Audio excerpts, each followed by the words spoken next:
Hi, and welcome to the channel. If you're brand new here and you have not already, please hit the subscribe button. It costs you absolutely nothing to subscribe, but it really helps us out here.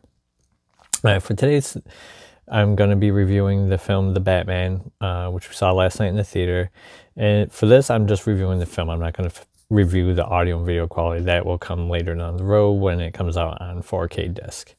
To start off, I thought it was a great film. I'll let you know where I place it in the Batman films. I can say right now, it doesn't beat The Dark Knight for me. To me, The Dark Knight is my favorite movie overall, comic book or not. It is my favorite film. There's like a 1A and 1B as well, and that being The Matrix is up there with it, the original Matrix. So that being said, the movie does not beat The Dark Knight, so I'll get that out of the way right away for me. The film is not going to appeal to everybody.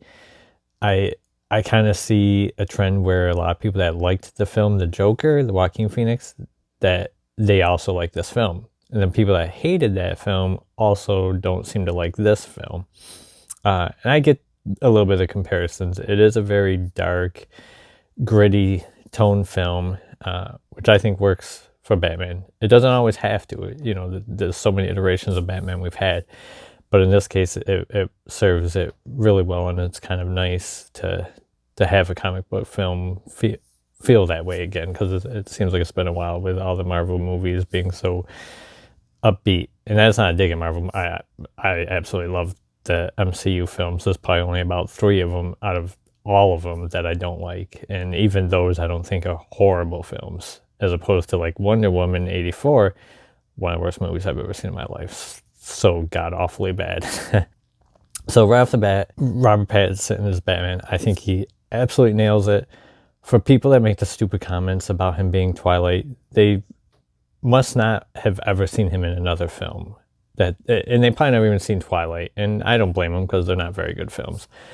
But he is an absolute great actor, and it's crazy to me that people still associate him as just being the kid from Twilight and they haven't seen his other films. The Lighthouse is one of my favorite films. It's not top 10 or anything, but I really enjoy that film. I think his acting was so great in that film, and he nails it. He nails Batman perfect. I think, in fact, The Dark Knight is my favorite Batman film and favorite film in general. And the Nolan trilogy, I think, is the best Batman films we've had. But I think Robert Pattinson is a better Batman than Christian Bale was. And I thought Ben Affleck's Batman was good. He didn't get good films to be in, aside from the Snyder Cut, but I thought he was a very good Batman and a good Bruce Wayne. And that being said, I could see where a lot of people say Robert Pattinson is a great Batman, but not a great Bruce Wayne. I could agree with that, except the point is he's in this film, he's like a 20-year-old kid or somewhere in that age range. I don't know his exact age, but he's a kid. So, of course, he's not the Bruce Wayne any of us know from any previous film iteration anyways, because he's a young kid. He's still figuring it out. He's not this, when you're a kid, you don't even care about money yet that much, especially if you've always had it, So I don't think it's fair to say he's not a good Bruce Wayne. I get where they're coming from, because he's kind of the same character when he's Bruce Wayne or Batman, because he's kind of like, down. He's been through a lot type thing, and Bruce Wayne is usually kind of upbeat. But I think that's very unfair to say he's not a good Bruce Wayne. I think time will tell, because he's playing a kid Bruce Wayne. So you got to keep that in mind. And also, even as a Batman, I think they say time-wise, this is his second year as being Batman. So you got to take that into consideration too, as far as like some of the things that people pointed out. Like he doesn't have as many gadgets yet. And he's still figuring things out. But what I do love with his character is he's very much a detective Batman. Like, he's more detective Batman than we've ever gotten.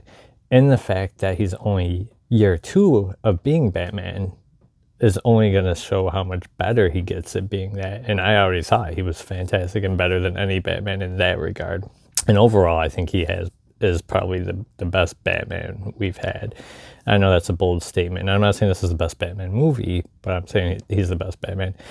And that brings me to the cast in general. I think this is the best casted Batman film overall. Zoe Kravitz playing Catwoman, perfect, absolutely perfect. She absolutely nailed that role in every aspect of it. Colin Farrell as Penguin, I know a lot of people mention that because he really does absolutely amazing. And just overall, I think it's the best casted Batman film there is. Heath Ledger's Joker was better than anybody in this film. But outside of that, there's so many great actors that were perfect for the roles in this film, and they play them so well that overall it's a better casted film, although Heath Ledger's Joker would beat any of them as far as casting. A huge highlight in this film for me is Gotham City.